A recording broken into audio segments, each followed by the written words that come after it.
Hey guys, welcome back to Rise of the MiniCast. What? It's not Shadowcast? It's MiniCast? Yes. Because in this one, we're not going to go through the whole thing like an actual podcast. We're just going to talk about a couple of things that have been on our mind and we really want to talk about or address. So, we'll get the first one out of the way. Mega Man X is in Marvel vs. Capcom Infinite! Oh! So, he looks awesome. His gameplay looks a little basic, but to be fair, we haven't seen a lot of footage yet. So, we'll have to wait and see, honestly. But, yeah, he uses first armor. Pretty cool, too. And, yeah, like, honestly, the most significant thing about this is the fact that they headlined Mega Man X along with Ryu, which is a really good thing because it just shows that Capcom actually listened to us, or at the very least listened to the people that got on their case about not putting in Mega Man X in the last Marvel vs. Capcom game. Yeah, that was quite a journey. Yeah.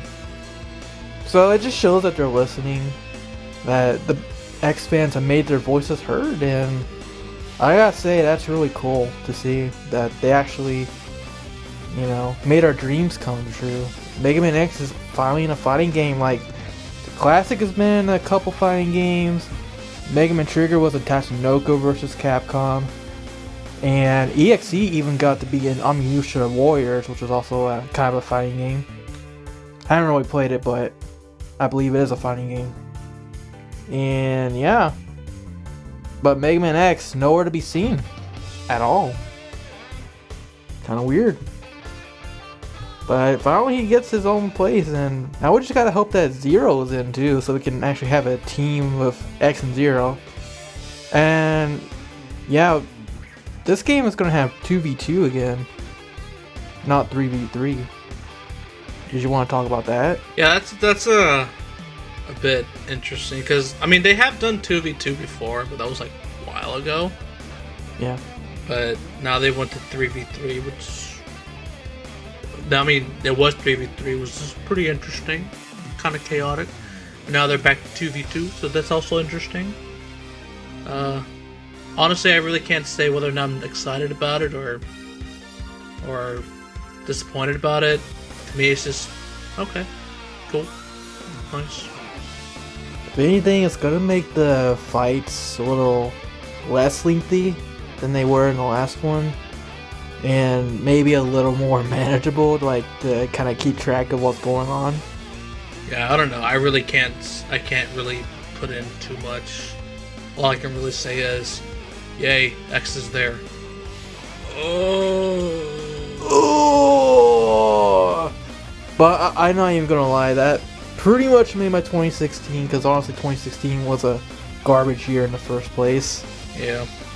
I haven't had a Christmas, like a kid on Christmas morning moment like that since like Mega Man was announced for Smash. Nothing really that good came out of the Mega Man franchise since. Until now. Well, all we can do now is wait, see what new details come up. But until then, let's just hope it's pretty good. Yeah, I'm looking forward to the whole ride, like getting to hear the voice actor. We don't even know who it is, but it's not going to be Mark Gatha, and I'll talk about that in a second. But the voice actor, seeing his moveset, seeing his story mode, you know, like what kind of fun stuff they'll put in his story. Assuming they even have a story mode, because Street Fighter V didn't have one. At least not for a while. Yeah. And I mean, I'm not really into fighting games. I know you aren't really either, not that much. Yeah. But it's not my cup of tea, but it is cool to see Mega Man X getting the recognition that he deserves. And he definitely deserved it. Yeah. You guys might be asking, where the heck is Hero? We're talking about Marvel vs. Capcom about Hero. You madman. And yes, we are madmen. But to be fair, I did ask Hiro right before we recorded this, and he didn't have anything much to say either. He just said, X is in, huzzah! And he'll probably talk more about it later when we see more footage, but right now he didn't really have anything much to say about it. Yeah, we just need more deets. More deets. Need more! And yeah, the graphics look good, you know. Yeah, it's looking good so far. I can't complain at all. But that's not the main topic at hand. No. But I do want to say, yeah, I'm pretty sure Mark Gatha's not coming back to voice Mega Man X. Because in the first place, he already retired as a voice actor. He went to become a doctor. Yeah, he's literally a doctor now. Oh dear. Look at that. So, yeah, so he's not coming back, I'm pretty sure. But there was also another rumor going around I do need to address, and basically what happened is Lucas Gilbertson and another person was on a podcast or something, and they ended up joking about Mark Gatha actually passing away. I don't know how it came about, I don't really know the full context of it, but it happened. And then he joked about it on Twitter, him being Lucas Gilbertson, the voice of Zero in Mega Man X8 and Command Mission. And Maverick Hunter X, not to mention. But yeah, he joked about it, and then people freaked out. Oh no, Mega Man X is dead. And then he, of course, had to come back and say, no, he's not actually dead. It was just a really bad joke that got out of hand. And, he was really upfront. He's like, well, I'm really sorry, basically. Yeah, it's like, when it comes to, like, passing away of somebody, it's not something you really want to joke around with. Mm-hmm. Like, lesson learned for sure. Like, never, ever joke about somebody dying. That's a can of worms you're opening. Yeah. But yeah, he apologized, and some people were really mad, other people forgave him, because he's cool, honestly. Like, it was cool for him to, like, actually apologize or anything. Not many people these days can actually admit their own faults, unfortunately. But at least he did. So, I can't hate the guy at all.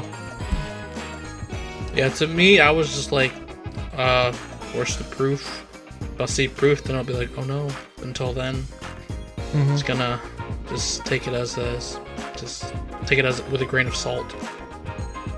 Yep. But I just want to let you guys know that he's not dead. He's still being a doctor, or whatever he's doing right now. I just hope he's okay. That's all. I hope he's doing well. And Lucas did talk about that after seeing everyone's reactions to his joke, that he wanted to kind of put something together to show Mark how much of an impact he's made on people with his work as, Mega Man X and the G Gundam anime as the main character in that one. So, that's cool. That's pretty much it for that topic. Yep. Now, the actual main topic we want to talk about is, of course, it's probably in the video title, so you already know, Mega Man Star Force. The 10th anniversary is coming up on Wednesday, which it should be today as we upload this, December 14th. Yeah, 10 years. I feel old. I do feel old too, actually.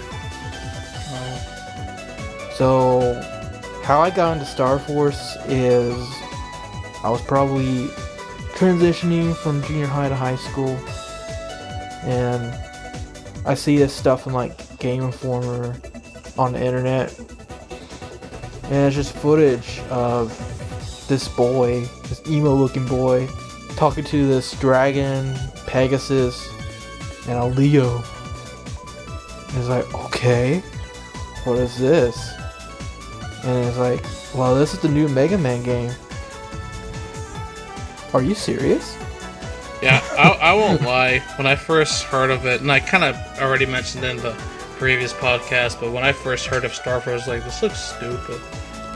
Yeah. So I was like, pretty much. That was pretty much my reaction. This is stupid.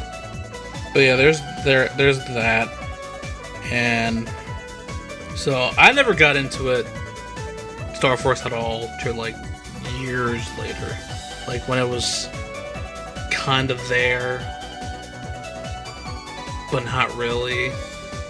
Like it's just there. It's not like, oh, it's the best thing ever phase. That's when I got into it. So for me, after I initially saw the game, I think the game was already out in Japan at this time that we were finally figuring it out over in the Americas. And they also aired the anime around that time. And that's pretty much how I got into the series. I started watching the anime ahead of the game's release, in Japanese sub, of course. And I was like, you know what, this isn't so bad. You know, I liked some of it. And then I saw like the trailer, and I won't lie, the battle system to this day is weird. It's definitely different, that's for sure.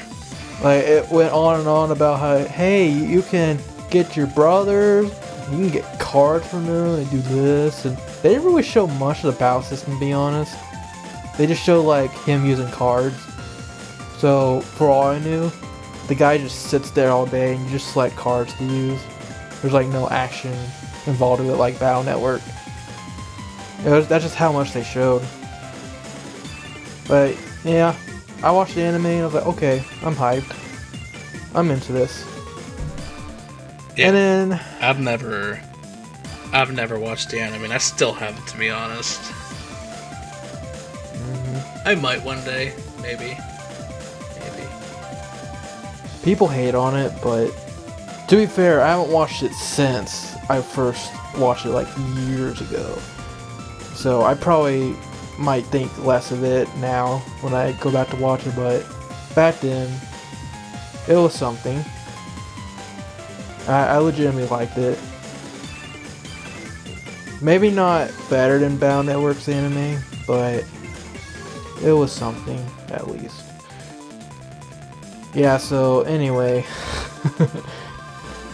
my high school was coming up, and I got into like the whole marching band thing for the first time, high school band.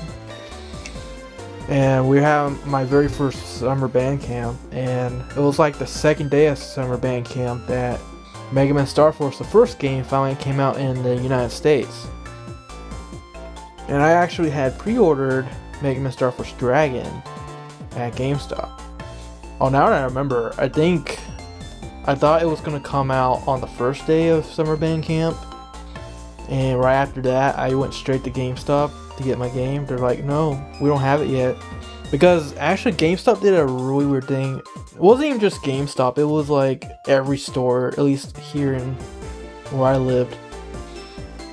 They said the game was coming up on this certain day, but it still took an extra day for the game to actually ship to all the stores. So let's say the game comes out on the 12th, well, I actually can't get it until the 13th. Because that's when it finally shipped to the store, so it was weird like that. I don't know why they did it. That's how I did it. So yeah, second day of band camp, I finally got the game. And pretty much from there, the rest is history. I just played the series, and it honestly got me through high school for the most part. Just looking forward to the new releases and playing them. And they also had the Tribe anime, and I just remember walking from second period to third period in high school, just like having the Star Force theme song in my head, just playing in my head as I'm walking to class, because it was that long of a walk.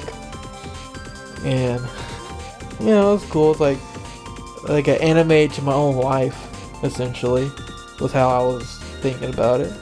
It's kind of stupid, but you know, it's something that like, gets you through the day. Just thinking about something that you legitimately love.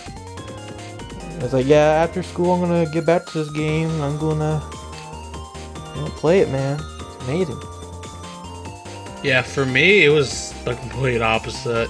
I mean, it may seem like I love it now, and I do. It's got its ups and downs. But when I don't think I ever started playing any of them until probably maybe on the year of or after I graduated high school. And I played them backwards. I played 3 first. Actually, no. I played 2 on the emulator. I didn't like it. And then I bought 3 because I was like, okay, I'm getting a little interested from it. I can also thank Tress for it too. They kind of got me into it. And then so I played 3. I liked it a lot, but obviously it was confusing playing it because who are these people? Yeah. So then I played 2 shortly afterwards. I say maybe a year afterwards, and I played 2. I really enjoyed it, but like I think it's because of the fact that I finally learned how to play the game itself is the reason why I like it now. Because before I didn't know how to play, I didn't know what I was doing, and I made it all the way to the end, but I just did not feel any satisfaction after beating it. But now knowing the game, I played it and I'm like, I really enjoy this game. This game is really good. And then, it's kind of the same way for me with Battle Network too. Because it took me like a couple games to really get into the series. Like to finally get the battle system down and see like I actually like this game. Yeah, I won't lie, it was kind of weird going from 9 spaces to 3 spaces of movement. So there's always that. And it hit you like a brick at first. Wow, this is really weird. What, there's a shield button now? Yeah. No one told me this.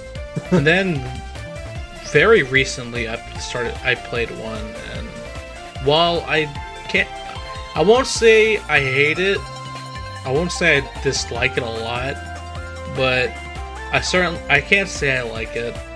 To me, it's just there. Like, I played it and like, oh, okay, that's cool, I guess. And then I just never really went back into it. And don't get me wrong, I will get back into it for the channel. But personally, I don't think I'm ever going to get back into it. I might just finish it just for the sake of finishing it, but I prefer 2 and 3, to be honest. Yeah. And I mean, it's different for me because I started with 1. I went through the series chronologically as they came out. So to me, 1 is kind of like Battle Network 1, except I still prefer Star Force 1 over the first Battle Network. It's just a little bit better design. But just like Battle Network 1, it made the way for better games for sure. I won't lie though, it is kind of sad to see, like, I mean, obviously the X series gets a lot of support. The Battle Network series, maybe not as much, but still gets a lot of support. With Star Force, you don't see any, like, you hardly see support for that series. Like, it's just there. Like, every time they bring out some cool merchandise or whatever, it always pertains to Classic, X, or Battle Network. You never hear of, like, the other series, and you're like, oh, I like this one too. Star Force has fallen into obscurity. It was just that game that was there. Yeah. But not many people liked it, and the fan base is really small compared to the other series. So hopefully when maybe it turns 15, or maybe when it turns 10 and down the line they want to do something, if they want to sell some merch, that'd be pretty cool. I'd buy it, to be honest. Yeah. I'm still looking for the mythical, and I probably think it's non-existent at this point, Ice Pegasus action figure. But, what are you gonna do?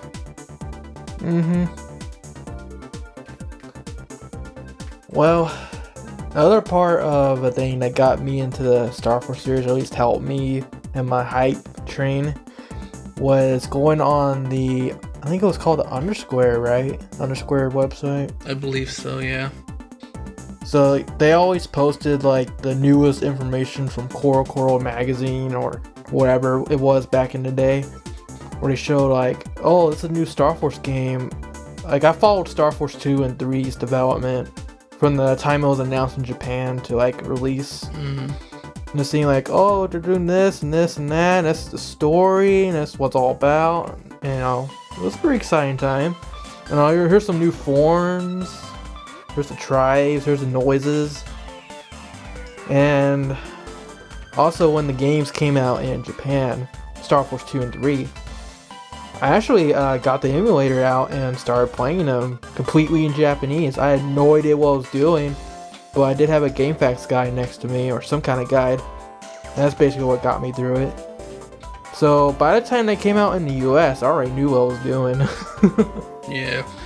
I will say that even though by the time I really got into it, it was like hardly there at all. But I really did like the PvP in it a lot.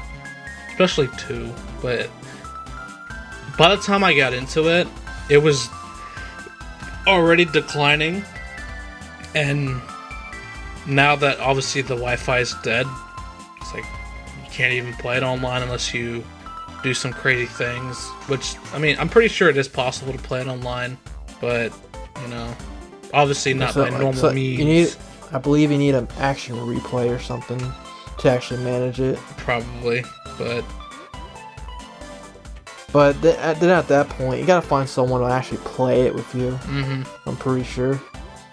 Okay, the Star Force, again, that's not a series that people really love as much as the others. It's just there. The people who love it do love it, but it's just so. It's like, if I had to compare it to like a size, I would say like maybe a handful of pennies in comparison to like a few stacks of quarters. And like Star Force would be the handful of pennies, and like a few stacks of quarters would be the other franchises. I'm like, oh, yeah, it's just not loved as much as it should, I guess. I mean, I don't blame people for not liking it because it is pretty different, and it just doesn't offer like the greatest thing in the world, but. You know, I kind of wish they did show some love. A little bit. Yeah. You can do it, Capcom. Please. I mean, it's not good. It's not bad either. Yeah. That's basically what it comes down to. It's not the greatest thing in the world to the average fan. I mean, to the average person, but it's not like the absolute worst thing either. We didn't even talk about the other series either, like ZX or ZXA. I mean, to be fair, by the time Star Force happened, Mega Man in general was kind of declining anyways. Yeah. So there really wasn't that many new games to look forward to anyway. So, I mean, this is kind of like a successor to Battle Network. So, I'll get into it, you know. It may not be the same, but it was something that kept us happy. That's how I look at it. Yeah. Like, honestly, my only regret is I didn't really get into it earlier enough. That was my only regret. But other than that, you know, hey, I like it. I still play it from time to time. I mean, obviously, we're doing the Let's Play of it, but every once in a while I'll just pick it up and just play a little bit here and there. Yeah. For me, it was memorable in a way that what's the correct way of saying this? It kind of, in a sense, helped me, I mean, not just Star Force itself, but it kind of, it sort of defined the way I looked at games. Because it's not to the point, like, now I don't just judge it by the cover. I now, like, you know, look into it and, you know, give it a chance, basically. I don't just look at it and be like, this looks stupid, and then just leave, never touch it again. I hate that mindset. Yeah, it's a pretty bad mindset. Unfortunately, a lot of people do go by it. And I'm not gonna say I'm innocent, because I have done it quite often. And we've all done it. To be honest, I still kind of do it to this day, but it's like, it's not as bad. And I don't try to make it as vocal as possible either. I just like, it's just there. But hey, you turn 10 years old, you I don't want to say old because 10 years is really not that old, but you're getting up there, man. Just wait for 15 years and you'll get like a figure or something. Hopefully, if Capcom isn't lying about that. I don't even care if it's like paper origami. This is like, just want something. Just make a 4-inch now of Star Force Mega Man. I'd be happy. You're already doing it for EXE and X and Classic. And you're making one for Star Force. And you're making a Panda version. Come on now. I know, right? Oh man. But at this point, let's just go through each of the games and kind of talk about them. Mm-hmm. Star Force 1, yeah, it's a weird game. It started it all, and we just start off, and our hero is emo as emo can be. Like, oh boy. This guy is so depressed. Just hates life. I won't lie, I kind of do like the fact that Star Force Mega Man isn't like just super cool dude. Mm-hmm. In this game, he's like, he's kind of poop. It's like in poop tier, a little bit. Yeah, but then he's like pathetic, depressed emo guy. And then like all of a sudden, some alien by the name of Megasys is like, "Yo, you need to get some balls, kid." And you need to get Frosty Kid. And basically, he changed his life, and now he's a cool dude. But I did like the progression of character, I guess, because this game, the story's not that great. Let's be honest. At least for the first two games. The third game, we kind of did something there. But if anything, I will say 100% that I like the fact that they made Geo from super poopy emo kid to, oh, you're a pretty cool guy. I can like that kid. Yeah, like I have to say, Star Force's biggest strength was like the character development.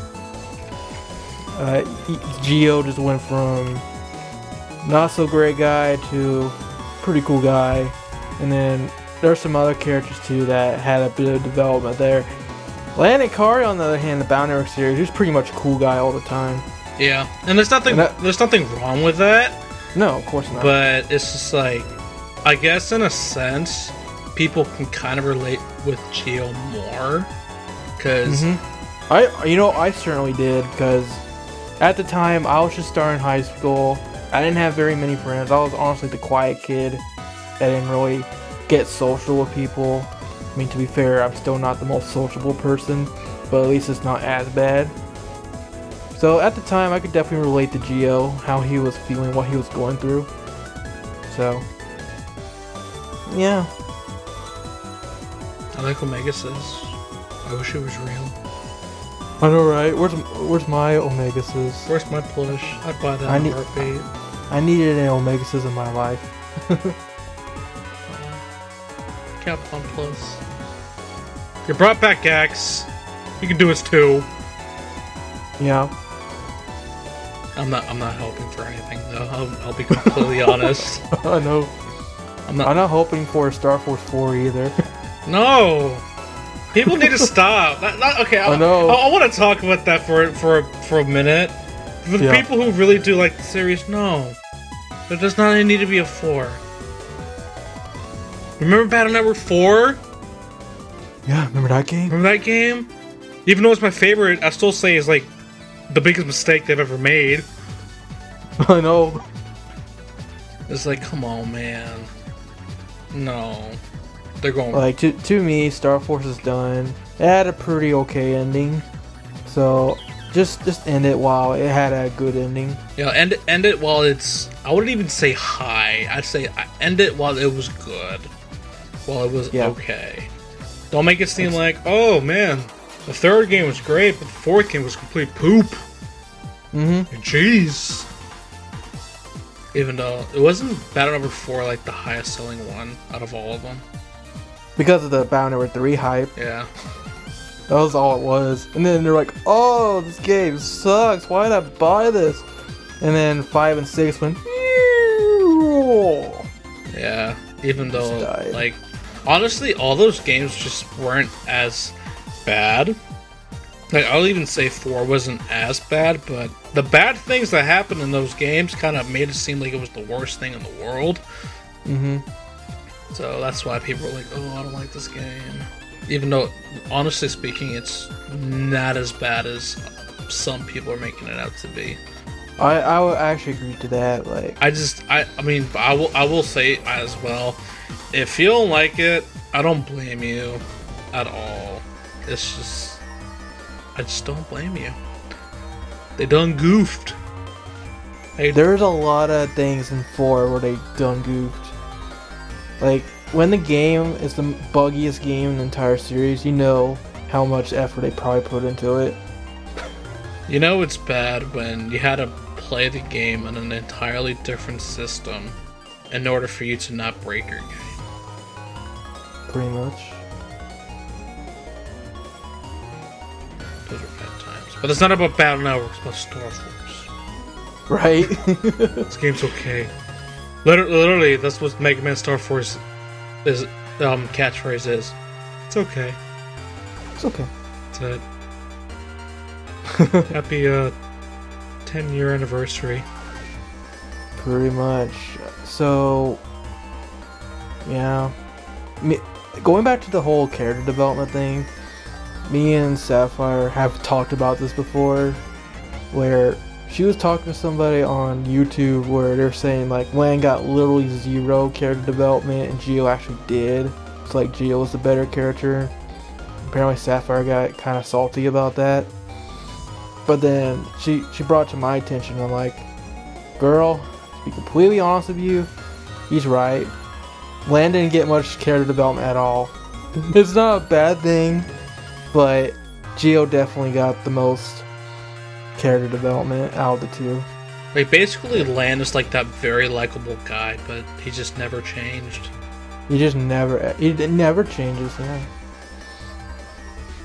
But it's not a bad thing. He's still a cool guy. Mm-hmm. And Geo went from not, like, no one likes him to, you know, he's alright. That was, like I said, Mega Man Star Force's biggest strength for sure. And the whole, like, it's really cliche, but the whole secret identity thing they kept doing in Star Force 2 and to an extent 3. You know, you had a character arc. You had a lot of things to go through. I think that's pretty cool. I think in 3 everybody knew. Yeah, I think so. Yeah, because you had to like register yourself as that person. Mm-hmm. So yeah, everybody knew at 3 at some point, but not many people really cared. Only the bad guys. Yeah, except for the bad guys.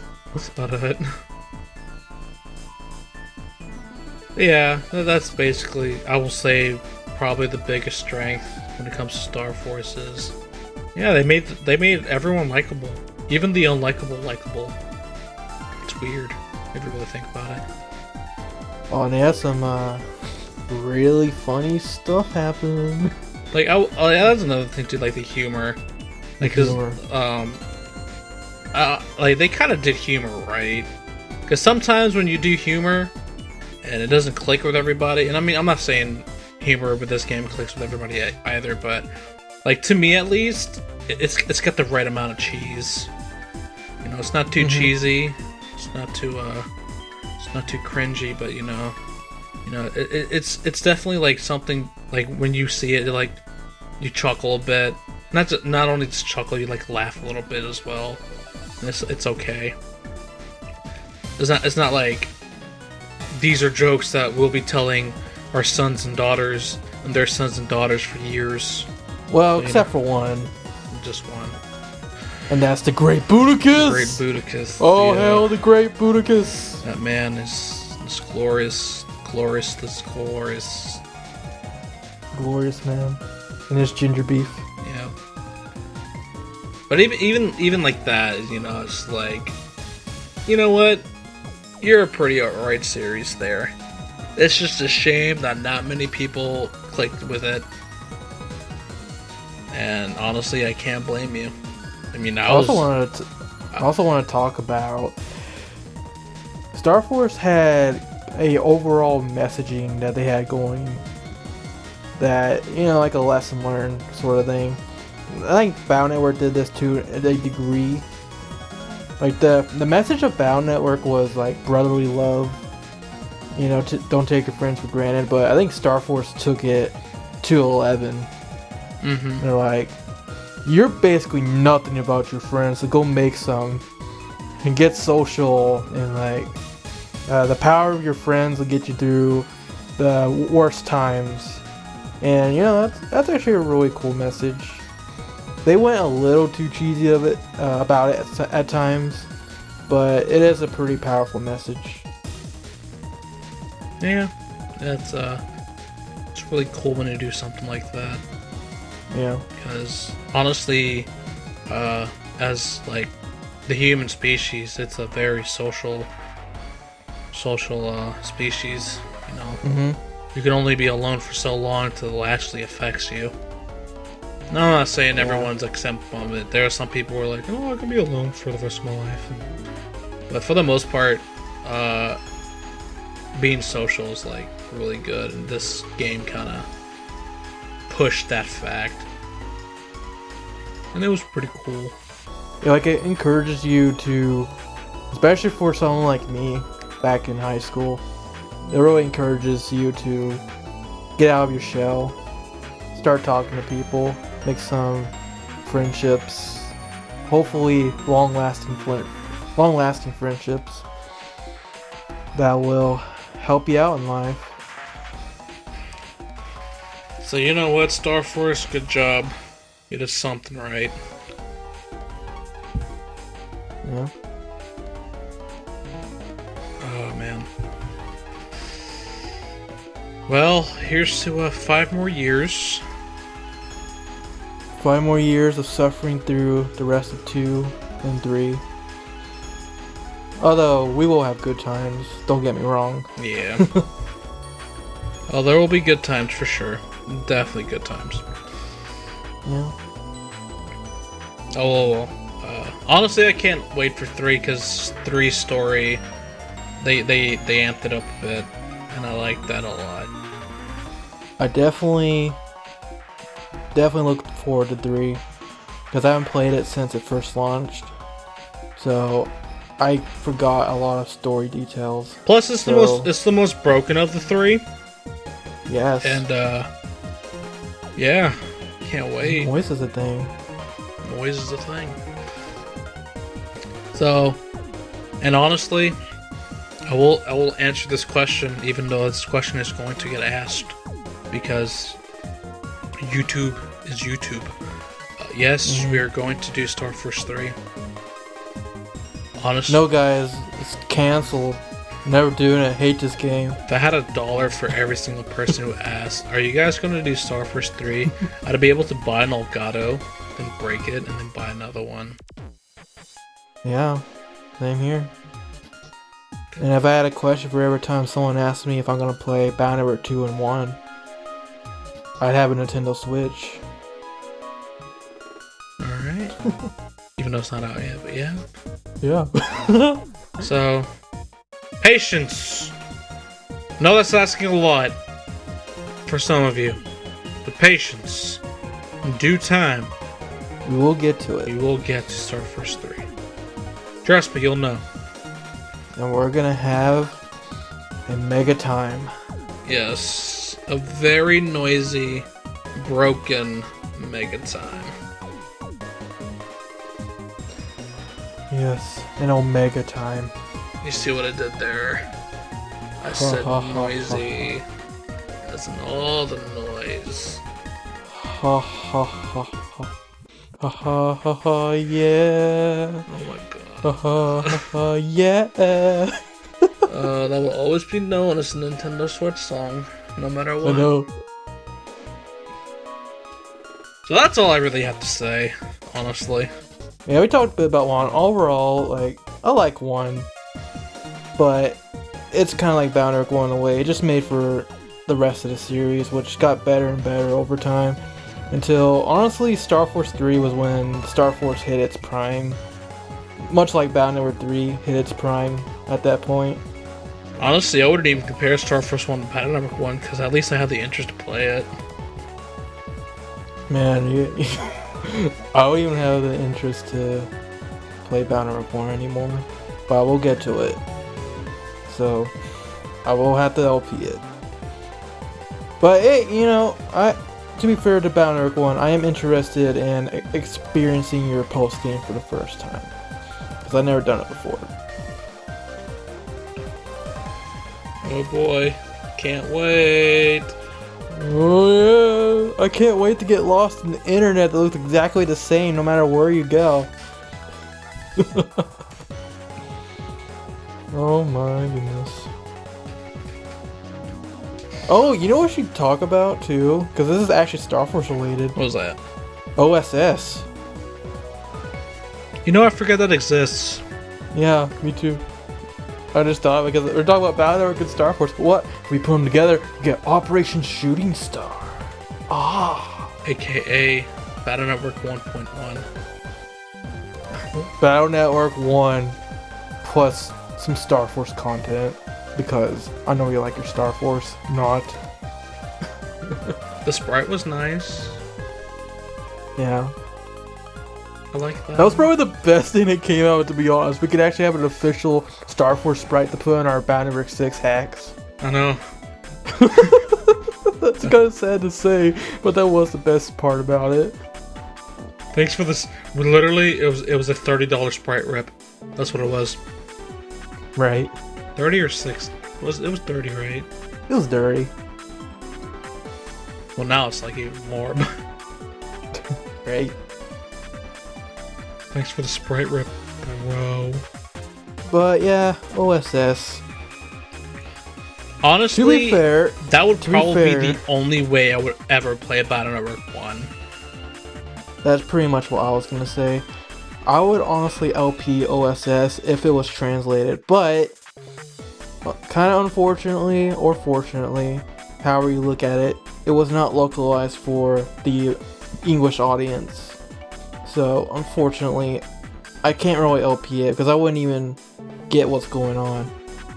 But, I could kind of make my way through since I know Battle Network 1. But when I get to the Star Force stuff, I would have no idea what I was doing. So, the original Battle Network 1 it is. But I do like that they fixed the ad system, because in Battle Network 1, you basically press the add button, you get 5 chips, but the next turn it would go away. So they fixed it to where it works like 2 and 3 now. So that was a nice addition, and they made it to where in Battle Network 1, when you use a Navi chip, say you use Proto Man, he does a slice, but the Navi doesn't take damage until the Navi chip is over with. So they made it to where it works like the rest of the Battle Network games, where it just does the damage on contact, like it should. Yeah, it's pretty weird, you'll see it later. But it made some nice little additions, and Star Force Mega being there is okay, I guess. I just don't like how it feels all shoehorned in, because it is basically Battle Network 1 until you get to Electman. You beat Electman, and all of a sudden you have this Star Force scenario for a little bit, and then it's back to the game as usual. But now you can play a Star Force Mega Man, because why not? So, I just wish, if they really want to do this crossover thing, they should have made a completely new game, to be honest. That's just how I look at it. It's a major missed opportunity. Could have done so much more of it. Yep. Well, we'll just have to see. But yeah, honestly, I really don't have much to say besides happy birthday. Happy birthday, Star Force. I know it is December, and a lot of other Mega Mans are having their own birthdays as well. I know X's, and among other series, but Star Force is the big one we're talking about since it is their big 10th, which is pretty cool. So happy birthday, Mega Man Star Force. Happy birthday, Mega Man Star Force. Next year we'll be talking about the Classic Series 30th anniversary. Wow.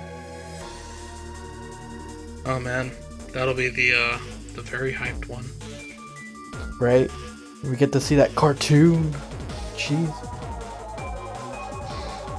Oh boy. That's gonna be a thing.